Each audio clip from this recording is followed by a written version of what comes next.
Muy bien, buenos días.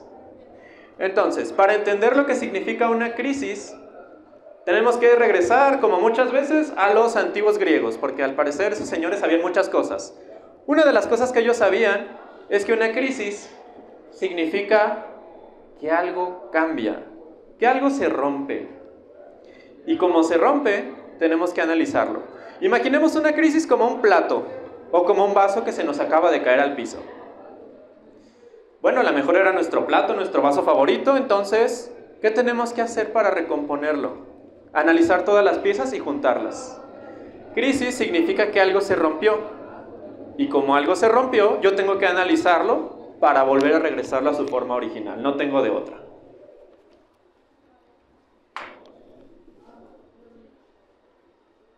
Ahora, cuando hablamos de crisis en autismo, normalmente pensamos en un niño que se lleva las manos a la cabeza, lo que hemos visto en las películas, a lo mejor alguien que tienen que contenerlo físicamente, que tienen que abrazarlo muy fuerte, a lo mejor en alguien que está gritando, que está pataleando, que se tira al piso.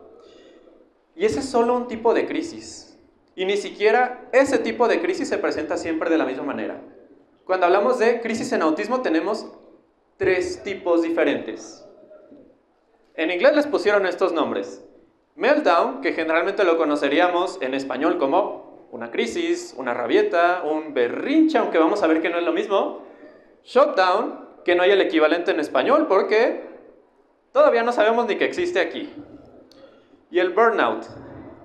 El burnout hay un equivalente, pero se utiliza en personal de la salud cuando hay un desgaste. Ni siquiera se tiene el equivalente en autismo. Entonces vamos a ver estos 3. ¿Cuáles son las diferencias? Para ir introduciendo, un meltdown, hagan de cuenta que es como una explosión. Aquí vamos a hacer muchas analogías con incendios para que me entiendan. Un meltdown es una explosión. Las explosiones que hacen parten de adentro hacia afuera y afectan a los demás, destruyen cosas, dejan todo un desastre, son muy notorias.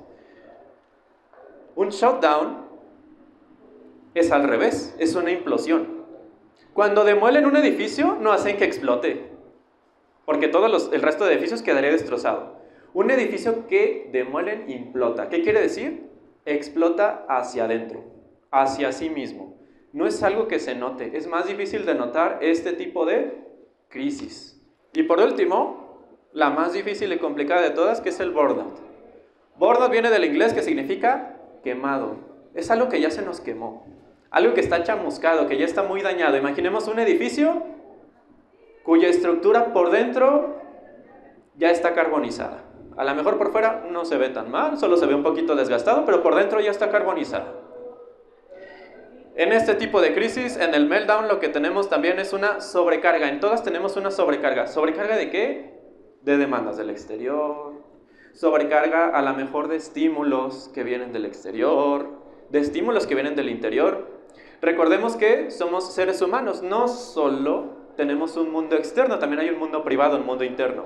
¿Qué quiere decir? Yo estaba muy contento dando una conferencia y me acordé que se murió mi perrito y me puse triste o me puse enojado. Ustedes no van a saber si yo me acordé de repente que se murió mi perrito o de que cuando tenía 5 años se me cayó mi cono de nieve al piso y me puse triste. No lo ven. Vamos entonces con más analogías sobre incendios.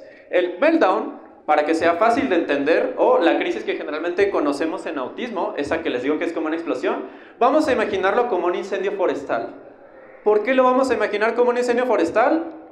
Porque, oh sorpresa, los incendios forestales se pueden impedir. A diferencia del resto de crisis, de las 2 que nos quedan, esta tiene una serie de 6 pasos, de 6 etapas bien claras. Esta es la más fácil de prevenir. Quizá no es la más fácil con la que podamos lidiar, pero sí es la única que podemos notar y por lo tanto es la más fácil de prevenir. En esta sí notamos que algo se nos rompió, que llegamos a una crisis. Los autores la definen esta por 6 etapas. Vamos a hacer la comparación con los incendios. La primera etapa es la etapa de calma. Imaginemos un bosque verde, bonito. Hay animalitos, sopla el viento, todo muy bello, ¿no? Imaginemos una persona que está tranquila, atiende instrucciones. A lo mejor si no quiere algo, pues bueno, nos puede aceptar el no. a lo mejor nos puede aceptar cambios de rutina, no pasa nada, porque todo está en calma. Ese bosque todavía está bien, está muy verde y frondoso. En la siguiente etapa tenemos algo que se llama detonante. Hagan de cuenta que es como la chispa. Todos los incendios inician con una chispa, ya sea que dejamos botellas tiradas por ahí, ya sea que dejamos mucha hierba seca, ya sea que hace demasiado sol, no sé. El detonante es lo que va a disparar la crisis. Si esto fuera un explosivo, este sería el botoncito que hace que pueda estallar. En el caso del bosque, ya tendríamos que observar, ¿de acuerdo? El objetivo sería quitar todo eso que pueda fungir en un peligro o que haga el incendio más grande. Hierba seca, botellas, cristales, todo lo que se nos pueda quemar. En esta analogía, ¿qué tendríamos que hacer aquí? Retirar un poquito las demandas, retirar todo aquello que pueda resultar peligroso para ustedes y para la persona afectada. ¿Por qué? Pues porque no queremos que nadie termine dañado, ¿no?, con este incendio. Muy importante, estas dos etapas están separadas pero van muy juntas. Puede ser cuestión de segundos el cambio entre esta y esta. La prevención o el manejo de crisis lo hacemos aquí, no aquí. Aquí ya no podemos hacer nada. Aquí solo acompañar, aquí hacemos el acompañamiento. La siguiente etapa es la agitación. Ya empezamos a notar que la persona respira un poco más fuerte, que nos muestra los dientes, que nos empieza a tirar patadas, que nos empieza a forcejear un poco, a lo mejor que intenta salir corriendo. Ya empezamos a notar esos signos de que algo definitivamente no está bien y de que todavía estamos a tiempo de prevenir el desastre. Hasta que llegamos a esta. Esta es tal cual por la que recibe el nombre de meltdown, ¿no? Esta es tal cual la crisis. Aquí ya no hay capacidad de raciocinio, ¿de acuerdo? La capacidad de razonar con la persona se nos fue de sabático, ya no está ahorita. No le podemos decir como, ven, yo te llevo a tal... No, eso ya fue aquí y acá. Aquí, ustedes no van a razonar con el fuego les quema, ¿cierto? A la persona también. Entonces, aquí ya no podemos hacer nada más que preservar la seguridad de la persona, porque puede haber autolesión, puede haber agresión, puede haber daños hacia propiedad, o sea, hacia objetos. Entonces tenemos que tener mucho cuidado de que no vaya a ser algo peligroso para ella ni para quienes la rodean, ¿de acuerdo? Después tenemos el reagrupamiento. Hagan de cuenta que ese incendio forestal que estaba muy fuerte se va calmando. O de repente tuvimos suerte y nos cayó una llovizna. ¿Significa que ya tenemos que relajarnos y dejar de estar alerta? No, porque de aquí podemos regresar por acá y por acá. Hay que tener mucho cuidado. Que estemos calmados, sí estamos calmados, pero ya hubo un detonante. Y podemos regresar a la fase de agitación. Podemos tener varias seguidas, así que hay que tener mucho cuidado, ¿no? Aquí, ¿qué es lo que tenemos que hacer? Ok, primero mantener la calma, como en todas las fases. Retirar todo aquello de nuevo que sea un peligro. Ir reintegrando a la persona poco a poco sin demandas, con tranquilidad. Y por último, ahora sí, ya que la persona retomó contacto con nosotros, ya que se recuperó la confianza, ya que la persona puede volver a razonar, ok, ya podemos enseñar lo que queramos, podemos hablar, podemos hacer que nos cuente cómo se sintió. En esta etapa es muy importante. Puede haber sentimientos de que está avergonzado, porque pues no era yo, ¿no? No era yo, ¿qué pasó aquí?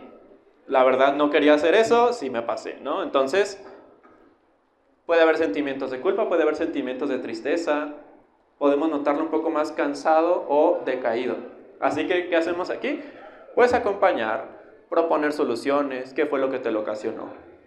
En caso de que la persona pueda comunicárnoslo, pues con palabras. Si no, nosotros tenemos que notar esos detonantes. Puntos clave, como les repetí, las etapas 2 y 3 son en las que podemos hacer algo. Si nos pasamos de esas etapas, ya es un poquito tarde, ¿de acuerdo? No podemos prevenir un incendio cuando el incendio ya está. No podemos usar estrategias preventivas cuando ya tenemos la crisis. En la crisis lo que tenemos que hacer es el control, ¿de acuerdo? Muy importante, ¿Los bomberos le tienen miedo a los incendios? O sea, un bombero ve un incendio y sale corriendo. No. ¿Un bombero le grita al incendio o le reclama que por qué no está entendiendo? Pues tampoco, ¿verdad? El fuego no va a entender. El fuego no entiende razones, así como las personas que están en plena crisis, especialmente en esta, no van a entender de razones. No porque no quieran, sino porque no pueden. Entonces, es muy importante mantener la calma y ahorita veremos por qué. Y, número 2, la clave de este tipo de crisis es la prevención. Todos los incendios ocasionan daños, salvo los que no ocurren. La mejor manera de intervenir es antes de que ocurran, o sea, en las etapas 2 y 3. Si ya ocurrieron, lo más importante es salvaguardar la seguridad. Un ejemplo muy práctico. Si tengo un niño o tengo un adulto que está en plena crisis, necesito quitar todos los accesorios disponibles. ¿A qué me refiero? Lentes, fuera. Collares, fuera. Aretes, fuera. Gafetes, fuera. Micrófonos de solapa colgantes, también. Todo lo que pueda ser tomado, todo lo que pueda ser agarrado, todo lo que pueda ser peligroso. Tijeras, fuera. En ese momento tenemos que salvaguardar a la persona, llevarla quizá a un lugar seguro, alejarnos un poquito. También depende de cada tipo de crisis. Hay personas que prefieren la contención física, no me refiero a someterlo, ¿de acuerdo? Contención física me refiero a hay personas dentro del espectro que se calman con un poco de presión. En esos casos sí, pero ya son cosas que se van notando en la experiencia. Ahora, no sé si conozcan el triángulo del fuego en los incendios. Para que un incendio se lleve a cabo necesitamos 3 factores y si uno de estos nos falta, el incendio no se da. ¿De acuerdo? Tenemos un combustible, que es lo que se quema. Tenemos un comburente, que es el oxígeno, que es lo que alimenta, que es lo que aviva el fuego. Si ustedes intentan hacer una carnita asada, ¿verdad? Y hay mucho aire, hay poquito oxígeno, es una habitación sofocada, no van a poder encender el fuego. Si hay mucho oxígeno, va a prender, no va a prender bien chido. Entonces, y por último, tenemos el calor o la temperatura. No puede haber un incendio si estamos a 3 grados bajo cero. Necesitamos la temperatura. Si se fijan, si uno de estos 3 componentes falta, no hay incendio. En el caso de las crisis, en autismo podemos decir algo similar. Tenemos 3 componentes. Si uno de esos 3 nos falta, no hay crisis. Podemos concentrarnos en los que sí podemos controlar. Veamos cuáles sí podemos controlar. Estímulos externos e internos. Bueno, yo no puedo controlar el estímulo interno de otra persona, no puedo controlar lo que piensa, lo que siente, pero a lo mejor sí lo que está afuera. A lo mejor si a esa persona le molestan mucho las luces muy brillantes y yo lo veo agitado ese día, no sería buena idea llevarlo al Walmart, a lo mejor sin lentes oscuras, ¿no? Eso no va a resultar bien. ¿Puedo controlar hasta cierto punto? Ok, este lo podemos controlar. Veamos el siguiente. Reacción del medio. Por supuesto que sí, ¿no? Puedo intentar mantener la calma, puedo reducir las demandas injustificadas que le doy a la persona. Este también lo podemos controlar, está excelente. Y el último, detonantes específicos, no tanto. ¿Por qué? A lo mejor no en todos lados, si lo que detona las crisis en una persona dentro del espectro son las luces brillantes, pues yo no puedo apagar las luces brillantes de todo el mundo. Va a ser muy difícil. Si es cierto tipo de sonido, por ejemplo el llanto de un bebé, no puedo evitar que todos los bebés del mundo lloren. Entonces, concentrémonos en lo que podemos controlar, porque esto no lo podemos controlar. Los detonantes específicos, como su nombre lo dice, son particulares para cada persona. Eso ustedes no lo pueden controlar. Eso la persona dentro del espectro que quiere prevenir su propia crisis tampoco puede controlar que la detona. Lo que sí puede controlar es lo que hace. Ya veremos que sí podemos controlar. Vamos con el siguiente tipo, que es un poquito más peligroso que el anterior, que es el shutdown. ¿De acuerdo? El shutdown vamos a imaginárnoslos como un incendio en interiores. Hagan de cuenta que dejaron la licuadora encendida, hubo un corto y ustedes no se dieron cuenta de que se les quemó la casa.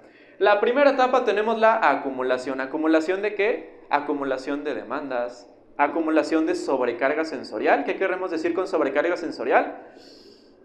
Es demasiado lo que siento, ya sea lo que veo, lo que escucho, lo que tal cual siento con mis manos, siento con mi piel, lo que siento por dentro. A lo mejor estoy enfermo y siento mucha picazón y eso puede detonar una crisis también. O a lo mejor lo que siento de sentir de sentimientos, me siento muy triste, me siento muy molesto, me siento muy efusivo, no sé. Se van acumulando. A lo mejor las demandas, le estamos pidiendo demasiado a la persona en ese momento y se va acumulando, y se va acumulando, y se va acumulando y ya no va a poder en ese momento, ¿no? Entonces, tenemos esta, que es la fase de acumulación. Aquí es cuando inicia el incendio. El fuego ya inició, pero el fuego está dentro de una pared. No lo vamos a ver. O el fuego fue en un electrodoméstico muy chiquito, tampoco lo vamos a ver. Va a ser muy difícil, tendremos que ser expertos en prevención de incendios o en prevención de crisis para notarlo. Aquí la persona está calmada todavía. Luego tenemos la siguiente fase, ¿verdad? Que es la fase de retirada cognitiva. ¿Qué quiere decir esto en español? Que a las personas se les va el wifi. No es que el razonamiento se les vaya de sabático, pero es como que no les sube el agua al tinaco, ya no piensan tan chido. ¿De acuerdo? Entonces a lo mejor vamos a ver que la persona ya está un poquito más distraída, que a lo mejor si le pregunto algo no está concentrada, que su mirada está un poco perdida, que ya no recuerda bien. Sus funciones ya no están como donde deberían de estar, ¿no? Aquí tenemos que la chispa, ¿no? El incendio. Aquí, ¿qué podemos notar?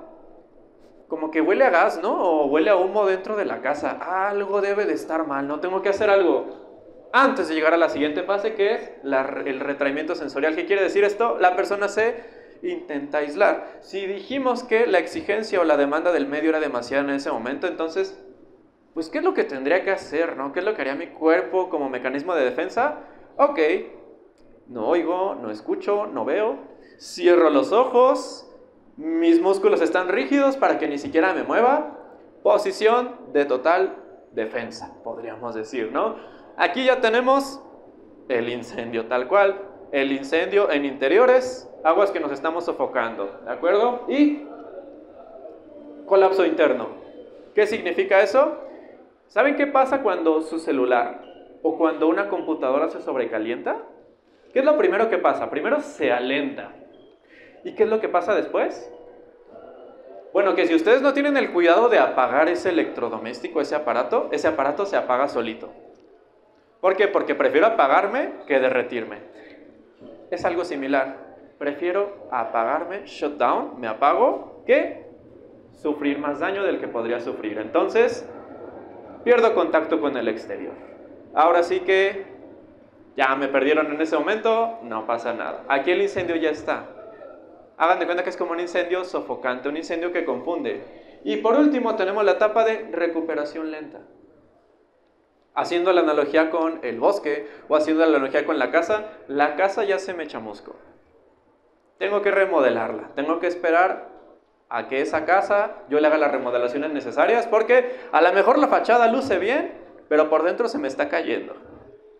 Aquí, recuperación lenta, aquí y aquí, acompañamiento. Mientras, en este tipo de crisis, mientras menos demandas verbales o habladas le demos, mejor. Es decir, aquí no ayuda que me estén hablando. ¿Por qué? Porque que me estén hablando es un estímulo externo y lo que yo no quiero son estímulos externos en ese momento. Entonces, en este tipo de crisis en las que se genera una desconexión, tranquilidad, frases cortas, acompañamiento, llevar a la persona a un lugar tranquilo y seguro. Por ejemplo, este no es un lugar tranquilo y seguro, pero quizá dentro de una de esas habitaciones sí, a lo mejor. Un lugar aislado, un lugar oscuro. Es muy usual, por ejemplo, en los niños que se escondan dentro de los roperos. O que se escondan debajo de las mesas. O en algún recoveco que sea oscuro. O que cierren los ojos. O hay casos de los niños que dicen, quiero dormir. Pues para desconectarse un poquito. Puntos clave del shutdown. Aquí hay dos puntos clave. Primero, como les dije, lo peligroso de este tipo de crisis es que es como que no se ve. Tenemos una fachada de una casa que se ve en perfectas condiciones, pero porque el incendio fue por dentro. Es un incendio silencioso, es un incendio en el que no hay ninguna explosión, no hay llamas que salen por las ventanas, porque las ventanas están cerradas.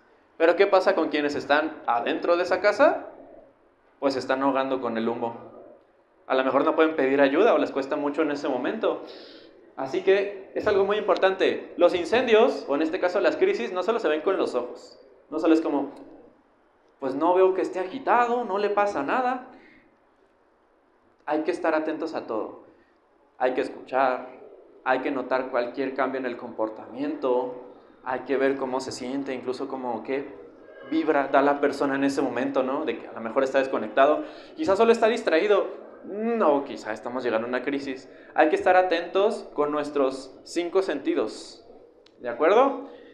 Y también, los incendios, ¿de acuerdo? Estos suponen un poquito más de peligro, aunque no se vean. Por eso, precisamente porque no se ven, necesitamos estos mecanismos de control de incendios. Un edificio que no tiene un extintor, un edificio que no tiene un detector de humo, pues suerte cuando tenga un incendio por dentro, ¿no? No lo van a notar.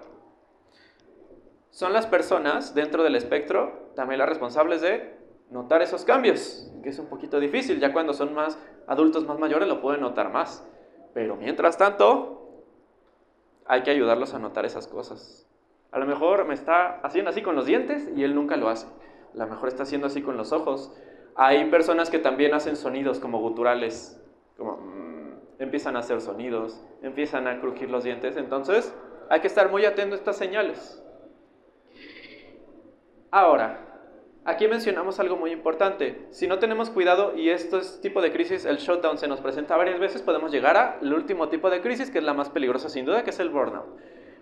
Pero antes de hablar de eso, aquí se fijan, dice enmascaramiento y esas cosas. Antes decía, ¿de qué hablamos con eso de enmascarar? Quiere decir que las personas dentro del espectro se disfrazan aunque no sea Halloween. Y básicamente sí, pero no de manera literal, ¿de acuerdo? ¿Qué significa el enmascaramiento en el autismo o el camuflaje?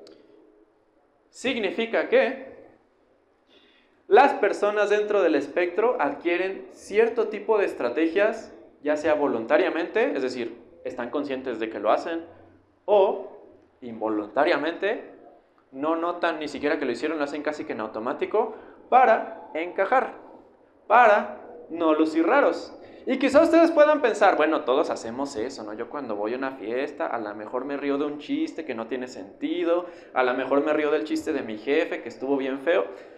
No es lo mismo. Aquí no hablamos de fingir nada más, ¿de acuerdo? No hablamos de engañar, hablamos de algo que afecta todo el nivel de identidad de las personas. ¿Cómo se manifiesta? Estas solo son algunas de las muchas maneras en las que se puede llegar a manifestar. Imitación de gestos. A muchas de las personas dentro del espectro les cuesta esto de gesticular, esto de ser expresivos. Entonces, a lo mejor estoy sonriendo y estoy sufriendo por dentro porque lo tengo que hacer. Como si yo estuviera metido en el papel de un actor, ¿de acuerdo? Los actores tienen que meterse en la piel de otra persona. Pero imagínense qué desgastante sería estar en la piel de otra persona que no soy yo, pero que es más aceptada 24/7. A lo mejor quienes hayan trabajado en servicio al cliente pudieron haberlo vivido un poquito, pero ustedes llegan a sus casitas y todo bien, no pasa nada. En el enmascaramiento eso no pasa. 24/7. La persona está llevando una máscara que no es la suya, llevando una cara que no es la suya. Forzar el contacto visual. No ocurre en todos los casos, ¿de acuerdo? No porque haya contacto visual significa que alguien no está dentro del espectro, pero comúnmente el contacto visual es algo muy complejo, porque si miramos a la cara a alguien, esta cosa nos da demasiada información. Los ojos se mueven una y otra vez, a lo mejor las pupilas se dilatan, a lo mejor mi mirada se fue hacia abajo. Es demasiada información, entonces hay personas, especialmente adultos dentro del espectro, que luego se fuerzan a hacer esto y eso es desgastante. Quizá negarse a manifestar sus propios intereses porque son raros. Sabemos que muchos de los intereses dentro de autismo pueden llegar a ser un poco convencionales, ¿no? No sé, lo que vemos luego en la televisión, los trenes, las partes de los autos, los motores, las formas, quizá no sean intereses tan comunes, coleccionar tornillos, no sé. Pero si esto no es socialmente aceptado, a lo mejor lo dejo de hacer. Es decir, voy renunciando a ser vegano. Todo esto en lo que incide es, voy renunciando poquito a poquito a, más que identidad, una forma en la que yo me comporto que no elegí en primer lugar. ¿Pero por qué se hace esto? Primero pues porque resulta útil, ¿no? En el rechazo social. Si vemos a alguien más raro que nosotros, si vemos a alguien que se comporta de manera extraña, ¿qué es lo que hacemos comúnmente?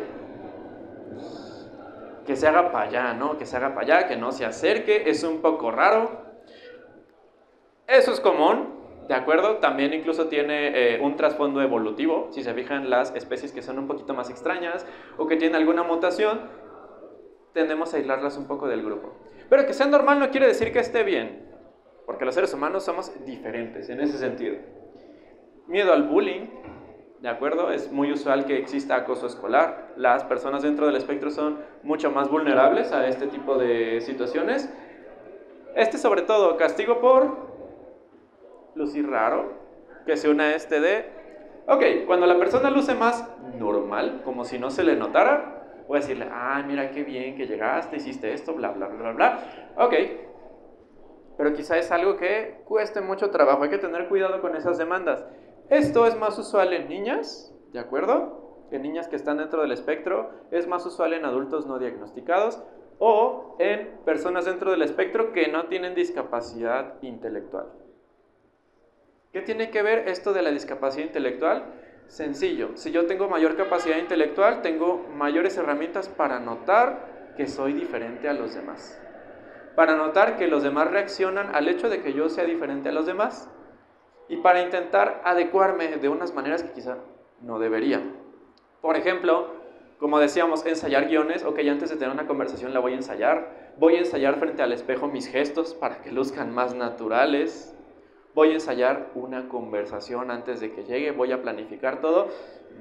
Pues eso suena muy desgastante, ¿no? No suena como que vayamos a tener una interacción con otra persona, sino como que estamos planeando una obra de teatro un poco extraña. ¿Por qué, niñas, es más común? Porque las exigencias que se tienen hacia hombres y mujeres en esta sociedad son distintas. Es muy diferente si yo veo a un niño que está aislado, que no habla con nadie, que es muy serio, o un adulto puede decir, no, pues es muy serio, es un poco parco, es un poco retraído, pero pues no pasa nada, es muy buen sujeto cuando hablas con él. Pero si yo veo una niña que hace esto, una mujer adulta, voy a decir como que algo va mal, ¿no? Que no, las mujeres tienen que ser sociables, tienen que ser cálidas. No necesariamente. Entonces, también no se nota lo mismo en niñas, no se nota tanto porque no es lo mismo ver a un niño que todos los niños están haciendo un desastre en el salón y hay un niño que está apartado. Eso se ve como raro.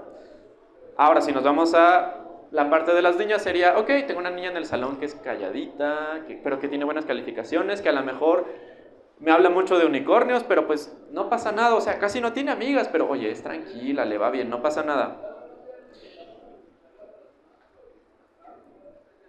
Ahora, ¿qué consecuencias llega a tener esto de el enmascaramiento? Primero, el enmascaramiento, siguiendo con las analogías de incendios, hay que verlo como un incendio químico. ¿Ustedes saben qué pasa si yo un incendio con un químico como alcohol isopropílico le echo agua? Lo que va a pasar es que lo voy a hacer más grande.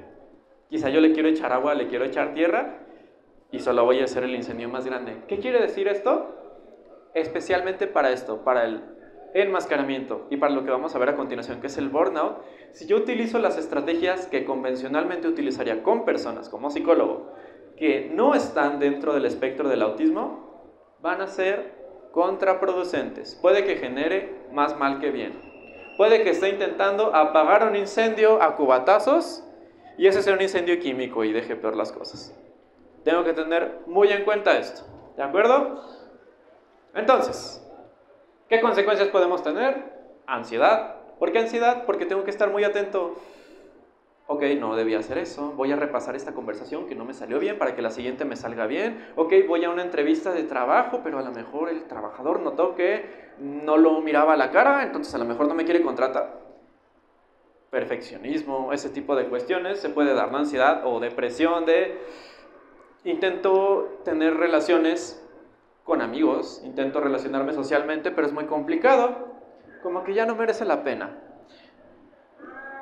Aislamiento, ¿no? Que es lo que tenemos, ya no merece la pena, ya estoy un poco desgastado, ya sea que la persona decida aislarse o que, como dijimos, el medio sea quien termine aislándola. Agotamiento mental, ¿por qué? pues estar pensando y pensando y pensando en todos estos factores, obviamente va a ser agotador, ¿de acuerdo? La vida va a ser un trabajo de 24 horas, 7 días a la semana, 365 días, a menos que sea bisiesto. Pérdida de identidad, pues por lo mismo, estoy jugando un papel que no me corresponde, estoy jugando un papel que no coincide en absoluto con quizá cómo me saldría natural a mí. Y por último tenemos el burnout. ¿Pero qué es esto? Vamos a ver, ahora sí, ¿qué es esto? El burnout es el más peligroso de los incendios o de las crisis porque es un incendio que ocurre bajo tierra.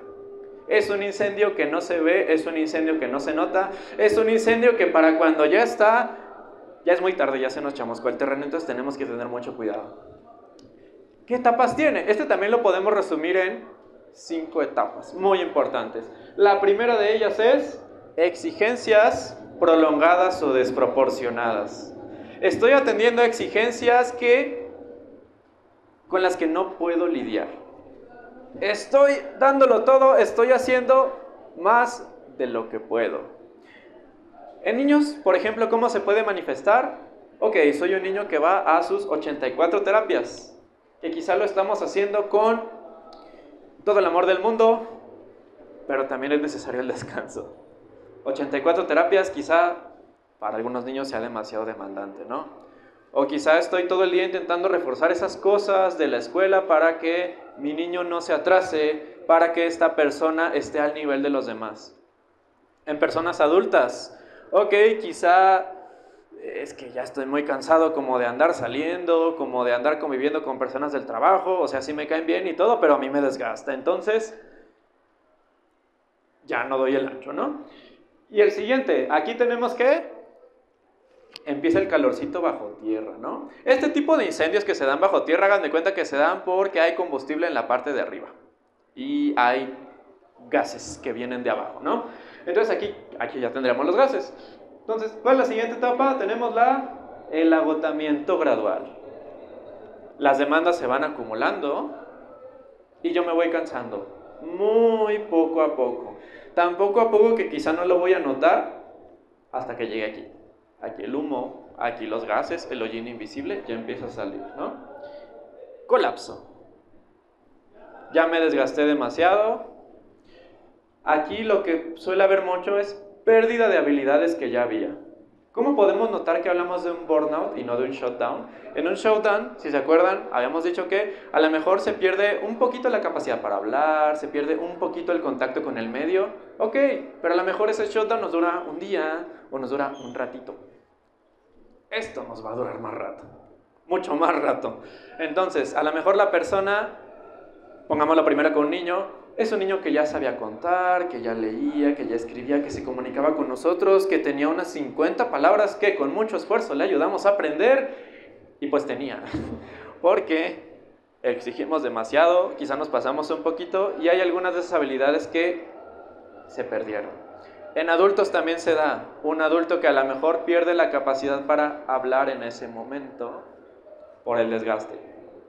Mutismo lo llamamos, como algo que está en mute, ¿no? Algo que está silenciado, ¿no?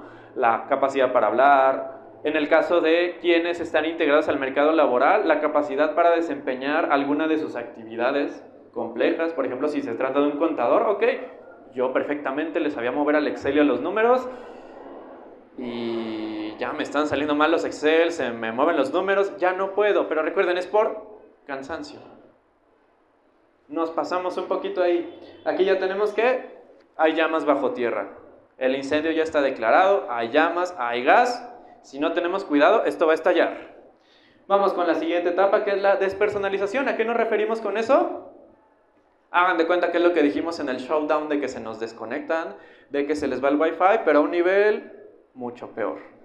Tenemos un desgaste a tal grado que la persona está nublada totalmente, nublada mentalmente. Imagínenselo con la analogía de, en este incendio bajo tierra, la persona dijo, voy a enfrentarme al incendio, claro que sí, voy a intentar apagarlo. Mala idea. Acuérdense que este incendio es de gases. La persona empieza a dormirse, empieza a confundirse, no sabe ni por dónde va. confusión, despersonalización, es decir, no saber quién soy, no saber qué estoy haciendo, incluso tener lapsos de amnesia, no sé cómo llegué aquí. Y por último, esta etapa la añadimos pues porque es lo deseable que exista esta etapa, pero no necesariamente se da. Esta etapa que es la de restablecimiento-recuperación. Tenemos todo el terreno, de acuerdo en el que habíamos sembrado, ya se nos quemó. La tierra cuando se quema, ¿podemos sembrar luego? Pues no, tenemos que dejar que la tierra descanse, ¿no? Las tierras en las áreas volcánicas también sí son muy fértiles, pero tenemos que dejar que descansen, la tierra está chamuscada. Si no dejo que descanse, si quiero seguir sembrando, ¿qué va a pasar? Nunca voy a llegar aquí.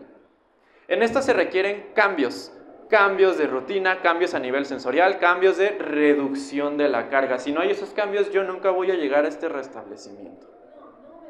Yo nunca voy a poder reforestar ese bosque, ese sembradío que ya está todo chamuscado. Tengo que esperar, tengo que ser paciente, tengo que reincorporar al chico o tengo que reincorporarme yo poco a poco. Puntos clave con respecto al burnout. Los puntos claves, como habíamos dicho, no todos los incendios se apagan igual. A lo mejor, ok, yo confundí esto del burnout con que mi hijo, grande, pequeño, con que yo no es cansancio, es depresión, seguramente es que tengo mucha flojera, es que no le echo suficientes ganas, voy a ir con el psicólogo. ¿Y saben qué hacemos los psicólogos cuando alguien tiene depresión? Lo activamos, lo ponemos a hacer cosas. ¿Qué creen que pasa si yo lo pongo a hacer cosas? Va a colapsar más. Entonces, no, hay que tener cuidado, no todos los incendios se apagan con lo mismo. No todo lo que parece depresión es depresión, no todo lo que parece flojera es flojera. Un terreno quemado requiere tiempo, lo que hemos dicho, ¿no? Tenemos que darle su tiempo para que se recupere. Nada de, esto no se soluciona con terapia, esto no se soluciona exclusivamente, esto no se soluciona echándole ganas, esto no se soluciona con fuerza de voluntad. Esto se soluciona con descanso, esto se soluciona bajándole un poquito a las demandas, esto se soluciona con cambios de verdad. Sigamos, a ver, es muy usual que nos digan unas cosas sobre las crisis que están muy distantes de la realidad. ¿Cómo que? Lo hace por manipular. Con lo que hemos visto de las crisis, ¿ustedes creen que lo hagan por manipular? Pues yo personalmente no creo, no, están muy feas. No creo que alguien decidiera hacer eso por manipular. No, son involuntarias, como dijimos. Sí podemos manejarlas, sí podemos prevenirlas, ya sea la misma persona o los allegados, pero no son algo que se haga voluntariamente, no se hacen por obtener algo, ¿de acuerdo? ¿Está muy grande para hacer berrinches? Pues bueno, la gente grande también hace berrinches, pero acuérdense, de aquí hablamos de otra cosa, hablamos de crisis. Hay adultos que hacen berrinches. Por ejemplo, cuando nos dejamos hacer algo, nos dejan de hablar o nos hacen caras, eso es un berrinche de adulto. Pero como no se ve como una crisis, no lo llamamos berrinche, lo llamamos hacerte notar. Por ejemplo, solo quiere llamar la atención. Pues no, en el shutdown obviamente no está llamando la atención, en el burnout tampoco está queriendo llamar la atención. En el meltdown, pues llama la atención porque ¿a quién no le llama la atención un niño o un adulto que está fuera de control? Pero no lo hace por llamar la atención. Recordemos que después de que ocurra esta crisis, ¿qué va a pasar? Sentimientos de agotamiento, sentimientos de que está avergonzado, sentimientos de chale que hizo, una cruda moral, para que me entiendan. Entonces, no lo hacemos con ganas de volver a repetirlo. La siguiente, que tenemos que... debe aprender con consecuencias. Bueno, en mi caso soy un psicólogo que trabaja con pura terapia conductual. Y si se fijaron, en algún momento les mencioné factores conductuales. Es porque de aquí no hablamos de factores conductuales. En un berrinche, claro que sí, yo puedo utilizar toda la gama de herramientas que yo me sé, son muy efectivas, pero si yo intento usarlas en una de estas tres crisis, pues la crisis se va a reír de mí. Son dos cosas muy diferentes, ¿de acuerdo? No tiene nada, porque después se le pasa. No. Ahorita vamos a ver la cuestión de la duración. El burnout dura mucho, el shutdown puede durar mucho. Vamos a ver ahorita de qué depende la duración, ¿de acuerdo? Y siempre reacciona de la misma manera. Pues recuerden el triángulo, la analogía que hicimos con el triángulo de fuego. Si siempre reacciona de la misma manera es porque no hemos cambiado nada de ese triángulo. con que quitemos uno de esos 3 elementos, el incendio no se va a dar. Ahora sí, vamos con las diferencias. No, primera, intencionalidad. En una crisis no hay intencionalidad. La crisis es el resultado de que hubo factores que no se controlaron a tiempo, que no se controlaron adecuadamente y esto fue lo que ocurrió. En el caso de un berrinche, sí, la hago por obtener algo, la hago por escapar de una situación porque no quiero hacer algo, la hago porque quiero obtener algo. Origen, lo mismo, ¿no? Aquí, este origen es de sobrecarga. Ya no puedo procesar todo lo que está pasando. En este el origen es aprendizaje. Lo enseñamos a que tiene que obtener eso haciendo cosas que no son muy funcionales, ¿no? Duración. El berrinche termina cuando el niño, cuando la persona obtiene lo que quiere. Una crisis termina cuando se está en un lugar seguro, cuando no tiene una fecha definida, ¿me entienden? En el burnout, por ejemplo, no podríamos decir que tiene una fecha definida que va a durar cierto tiempo. En este tampoco, ¿verdad? Entonces, y por último, la respuesta, ya repetimos mucho la respuesta, ¿no? En este puede haber sentimientos de avergonzar, de cansancio, y en este, para nada. ¿Qué otra cosa? El control. Aquí acuérdense, no hay control. Aquí sí puedo dialogar con la persona, pero con un incendio no se dialoga, con el fuego tampoco. Respuesta a la intervención. Como les dije, aquí puedo intervenir excelentemente, súper fácil. Acá tengo que tener mucho cuidado. Intervenciones específicas. Capacidad para comunicar. Aquí se puede llegar a perder la capacidad para comunicar de manera vocal, con señas, como se comuniquen. Aquí no, se comunican perfectamente y te repiten, no, es que yo quiero esto, no, es que no me hagas hacer esto. Sigue la comunicación con normalidad. Y los riesgos, este sí representa un riesgo potencial, grande o pequeño, y este no. Bueno, pues que no rompa algo, ¿no? Pero él no se va a poner en riesgo, lo que quiere es obtener algo. Y ahora sí, vamos con las recomendaciones. Las recomendaciones las dividimos en 2, ¿de acuerdo? Para que se las compartan a su persona autista de confianza o las que van para ustedes. ¿Qué recomendaciones tenemos para el primero, para el incendio forestal, para el meltdown? La primera es uso de reguladores sensoriales. Si lo que me dispara un meltdown es la luz, pues existen los lentes oscuros. Aunque digan lentes oscuros en lugar oscuro, marihuana seguro, no hay problema, porque yo no quiero tener una crisis.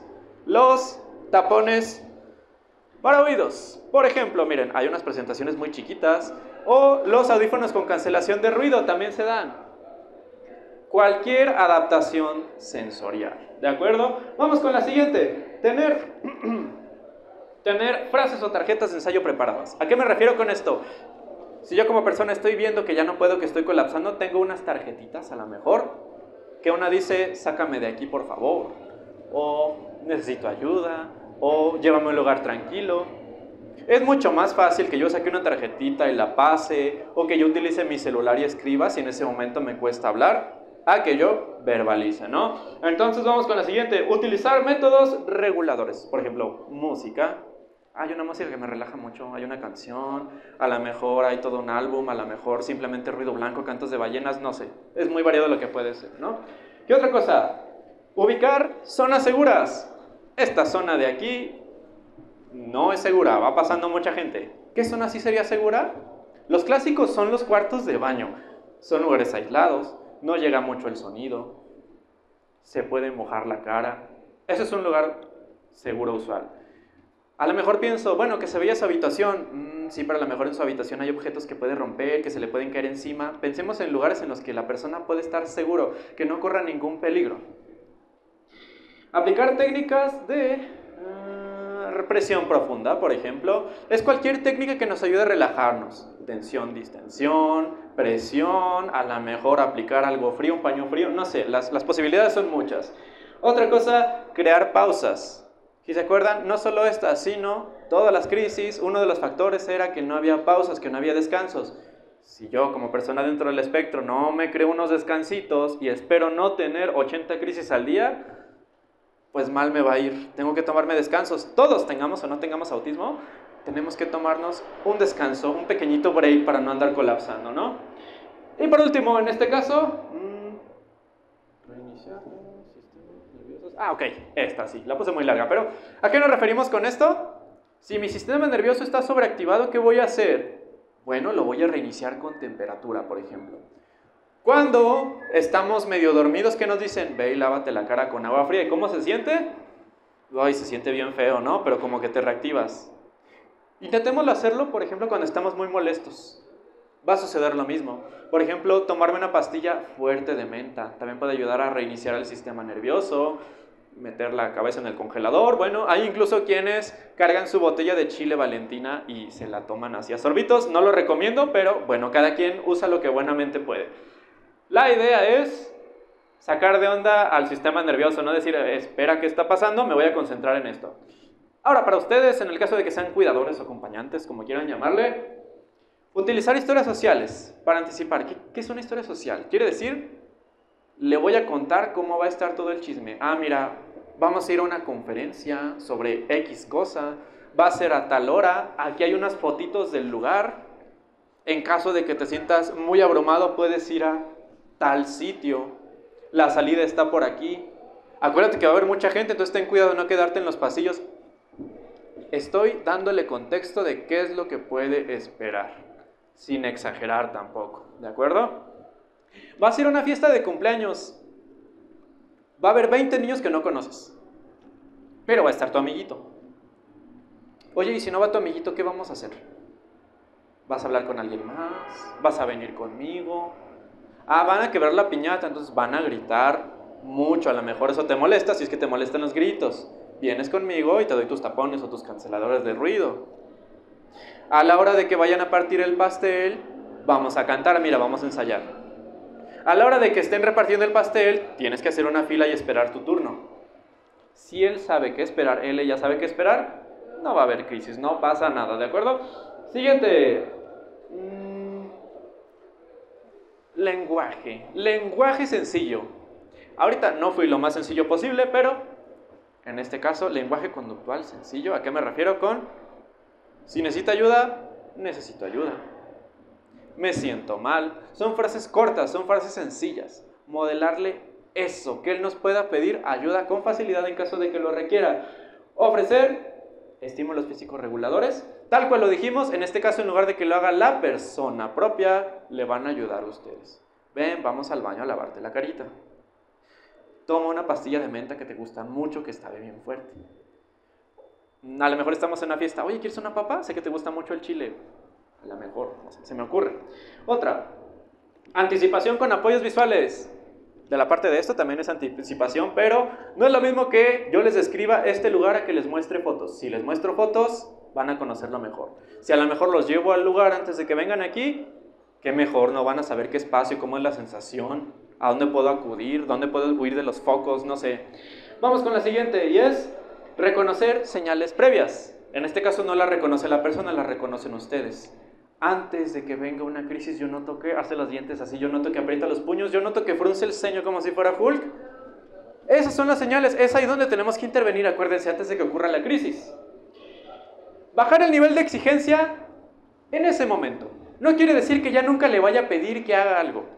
No hablamos de eso, pero es pedirle en ese momento o es tener una crisis. ¿Ustedes qué preferirían? Yo preferiría no tener la crisis, entonces le podemos bajar poquito y luego cuando retomemos la fase de calma, ¿se acuerdan? Lo volvemos a intentar, no pasa nada. Hay más oportunidades. Y validar. Estoy aquí contigo, estoy aquí por si necesitas ayuda. Son frases sencillas. No le estamos diciendo, cálmate, todo va a estar bien, no tienes por qué sentirte mal. No, estoy aquí por si ocupas algo. Estoy aquí, acuérdate. Vamos con la siguiente. Shutdown para personas dentro del espectro. La primera, lo mismo. Identificar señales de que me estoy apagando. Cuando me estoy apagando, empiezo a hacer sonidos raros con la boca. Cuando me estoy apagando, como que se me mueve la mirada o cierro los ojos. No sé. Los tienen que ir identificando ellos.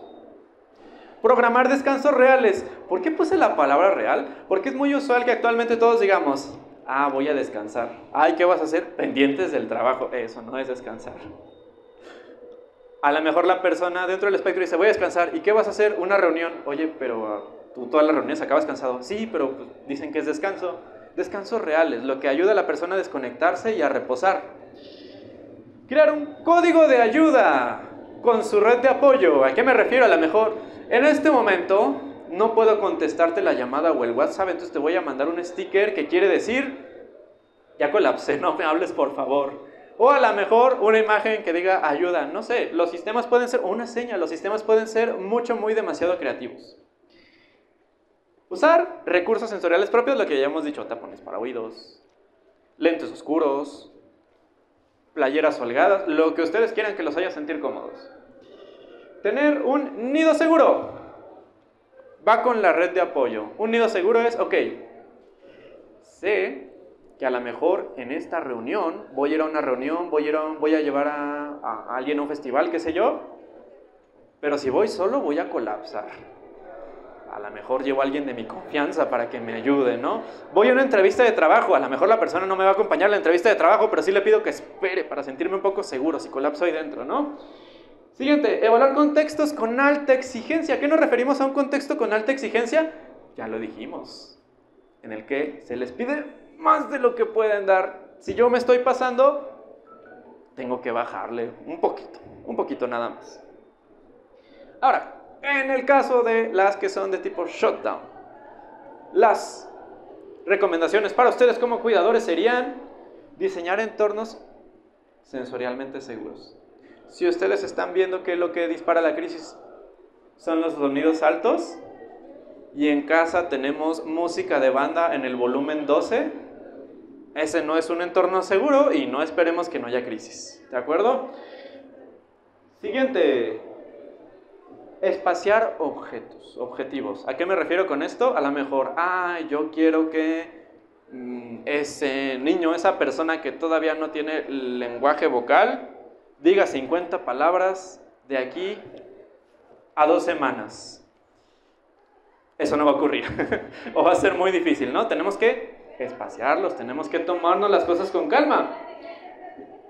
Ayudas visuales, ¿de acuerdo? Tener ayudas visuales, lo que ya dijimos. Imágenes. Una imagen dice más que 1000 palabras, especialmente en las personas dentro del espectro.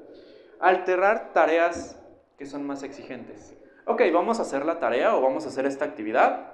Hacemos esta parte, esta página, luego tenemos un descanso. Jugamos con tus juguetitos o qué sé yo. 5 minutos, luego volvemos a empezar. 5 minutos, luego volvemos a empezar. La estamos seccionando, la estamos llevando por partes. Tener opciones para comunicar. A lo mejor, si estamos entrando en una crisis, como dijimos, va a ser un poquito imposible que se comunique vocalmente. Podemos tener una seña, una tarjeta que nos señale un letrero, no sé, cualquier cosa. Evitar presión, sí. Lo mismo que les acabo de decir. Y acompañar en silencio. Recuerden que aquí los estímulos no nos van a ayudar. Si le estamos dando instrucciones, si le estamos diciendo cosas, vamos a empeorar la situación. Acompañar en silencio. Sé que luego nos cuesta mucho trabajo cerrar la boca, pero en silencio. Y por último, en el caso del burnout, este es muy importante, y esta le sirve a cualquier persona, ¿no? Que es llevar un diario de energía. ¿A qué nos referimos con eso? Hoy, ¿con cuánta energía amanecí? No, pues hoy no dormí bien. Y ayer fue un día cansado, entonces tengo del 1 al 10, mi batería está en 5. Entonces, si se presenta cualquier oportunidad, voy a explotar. Eso hay que tener mucho cuidado, ¿no? Si yo sé que hoy amanecí de malas, si yo sé que hoy amanecí con menos energía, sé que no puedo exigirme tanto, ¿no? En ese momento, aprender a decir no o después. Cuando estamos enseñándole cosas a una persona dentro del espectro, ¿qué queremos? Siempre que nos diga que sí, que siga órdenes, que no desobedezca, y nunca le enseñamos a decir no. Nunca le enseñamos a decir, después lo hago. ¿Qué creen que pase con alguien que nunca sabe decir que no? O que nunca sabe decir que sí lo hace, pero después. Pues que va a colapsar porque las demandas se le van a acumular, ¿no? Entonces, es muy importante que las personas sepan decir abiertamente, no, ahorita no, quizá después. O definitivamente no. O eso no, pero esto sí. Darles esas alternativas, ¿no? Dejar de enmascarar todo el día. Al menos en casa, que puedan ser todos los raros que quieran. Hay una frase, ¿no? Las estereotipias son los movimientos esos que vemos que a veces son un poco inusuales que hacen, como mecerse, como mover las manos así un poquito raro, como hacer sonidos guturales, hacer, no sé, hacer cualquier tipo de sonido. Hay un dicho que tenemos en terapia de conducta que es, si la estereotipia no te jode, tú no jodes a la estereotipia. Ay, es que mueve las manos y se ve raro y se burlan de él. Ok, lo entiendo. Pero esto lo ayuda a él a regularse. Entonces, si yo hago que él deje de hacer esto, ¿esto le hace daño a alguien? No, se ve raro, sí, pero no le hace daño a nadie, ni a sí mismo, no le duelen sus manitas por hacer esto. No le está haciendo daño a nadie, ¿por qué debería dejar de hacerlo? No pasa nada. Hay personas que cuando se ponen muy felices o cuando se están riendo mucho aplauden como focas. Se ven raras, ¿no? Pero no les diríamos a ellos, ay, deja de aplaudir, es que das pena, no hagas eso, por favor. Lo mismo, expresiones, ¿no? Entonces, replantear las metas. No nos pongamos objetivos que va a ser muy difícil que lleguemos. Replantear metas funcionales que les sirvan de adulto. Diseñar esto, ¿no? Cuestiones sensoriales propias, todo lo que ya hemos repetido, entornos sensoriales, y buscar apoyos entre otras personas dentro del espectro porque es más fácil que ellos los entiendan. No porque sean mejor que ustedes, sino es más fácil que ellos los entiendan. Y por último, unas últimas recomendaciones para ustedes, que sería no reforzar esto de la normalidad. Que te comportes normal todo el tiempo, que estés fingiendo, aunque yo te vea que estás sufriendo desgastado. No solo reforzar eso, ¿de acuerdo? No llenar los días con trabajo, terapias o eso. El descanso también es muy importante, por favor. Hacer adaptaciones. Todas las adaptaciones que hagamos son adaptaciones que se quedan.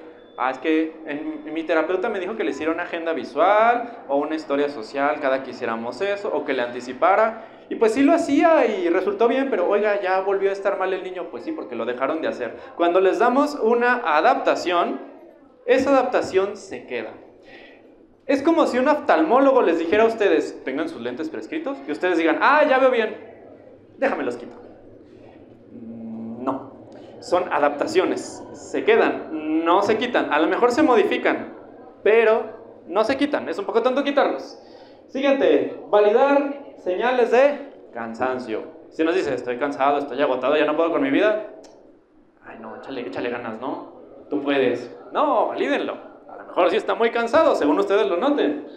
Siguiente, fomentar redes de apoyo reales. Especialmente con niños. Podemos decir que tiene 80 amiguitos, pero ¿quiénes de ellos son sus mejores amigos? O los que sí lo aceptan bien. En el caso de adultos, ¿con quiénes sí se siente aceptado de verdad? ¿Con quiénes no tiene que forzarse a convivir? Una red de apoyo segura. Una red de apoyo también incluye familia, maestros. También, permitir tiempo de descanso no productivo. Vamos a descansar y voy a aprovechar para enseñarte cómo cortar una manzana.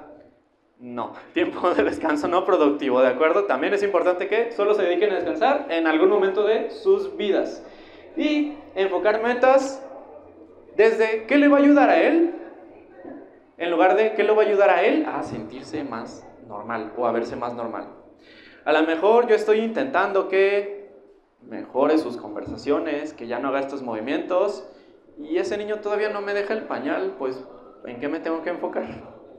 ¿Qué sería más importante? Tenemos que replantearnos un poquito las metas. Esto sería todo de mi parte. No sé si tengan alguna pregunta antes de que pegue fuga para el trabajo. Adelante. Me preocupa lo de, por ejemplo, las cargas de trabajo, en el caso de terapias para los niños. Sí.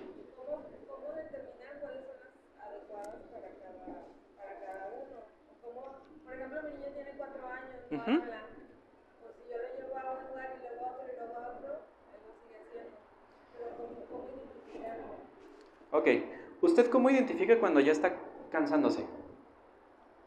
¿Usted? Sí, usted. Ok.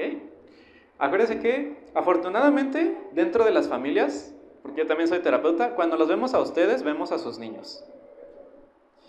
¿Su niño está más enojoncillo cuando está cansado? ¿Ha notado eso? Ya tenemos ahí un punto, ¿verdad? Entonces, a lo mejor, hoy lo había hecho terapias y noto que está como que no se aguanta ni él solo. A lo mejor ya me pasé. A lo mejor tengo que priorizar.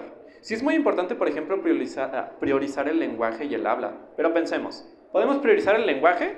Que sepa que la vaca hace que sepa nombrar 80 animales. O concentrarnos en lo que importa, ¿no? Por ejemplo, ok, va a terapia de lenguaje, pero ¿sabe pedir ayuda? ¿Sabe pedir lo que es importante para él? ¿Sabe pedir tiempo cuando ya se cansó? ¿Sabe aceptar un no? Lo que puede ayudar en este tipo de cosas es partir de habilidades que sean esenciales. A lo mejor que me nombre 50 animales no es esencial, porque él no trabaja en un zoológico. Pero a lo mejor que puede ir al baño sin ayuda, sí. Que pueda prepararse un sándwich. O en el caso de que tenga 4 años, pues que pueda jugar con otros chicos. Que pueda pedirme ayuda, que pueda jugar solito, que pueda hacer su tarea con mi ayuda, porque todavía tiene 4 años, ningún niño de 4 años hace su tarea sin ayuda. A lo mejor es que me concentré en enseñarle los colores y las letras. Sí, pero a lo mejor más bien que identifique su nombre. Ay, ahí dice mi nombre, o sea que eso es mío. Ay, este es el baño de niñas y este es el de niños, yo sé perfectamente cuál es. ¿Me entiende? Cuando empezamos a pensar en habilidades, en estrategias que usamos en la vida diaria, es distinto. A lo mejor si estamos practicando la lectura, con 4 años todavía no lo hagan por favor, pero a lo mejor un niño de 6 años. Ok, estamos practicando la lectura, pero ¿para qué? Vamos a la despensa y él vea las etiquetas. Ah, este es cereal, este es arroz, este es azúcar. Así desde pequeños, ¿sale? Y como terapeuta, ¿cómo notamos esto? Siempre y cuando nos concentremos en las habilidades esenciales, las que sepamos que a un adulto le van a servir bastante, vamos a ir por buen camino, ese va a ser un gran avance. Y otra cosa, va a sonar un poco simplista, pero en el caso mío que trabajo desde análisis de conducta aplicada, las terapias tienen que ser un espacio seguro, tienen que ser divertidas, el niño tiene que estar enfocado. A lo mejor si un niño se me está desbalagando mucho, se me está distrayendo mucho, está bostezando, no lo estoy haciendo del todo bien. O a lo mejor le estoy exigiendo mucho en ese momento porque preguntar, por ejemplo, cada que llegamos a terapia, ¿ya desayunó? Oiga, hoy se tomó su medicina, ¿qué medicina se toma? ¿Cómo lo nota hoy? ¿Cómo amaneció? No, pues anda de malas, yo ya tengo en cuenta que anda de malas. Eso puede ayudarle, ¿no? Preguntar cuál es el estado del chico en ese momento. ¿Se está divirtiendo? ¿Está enfocado? ¿Le quedaron ganas de venir? Sí, no sé si respondí su pregunta. Perfecto. ¿Alguna otra?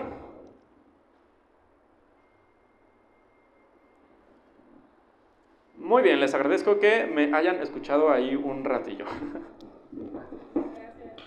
No hay de qué.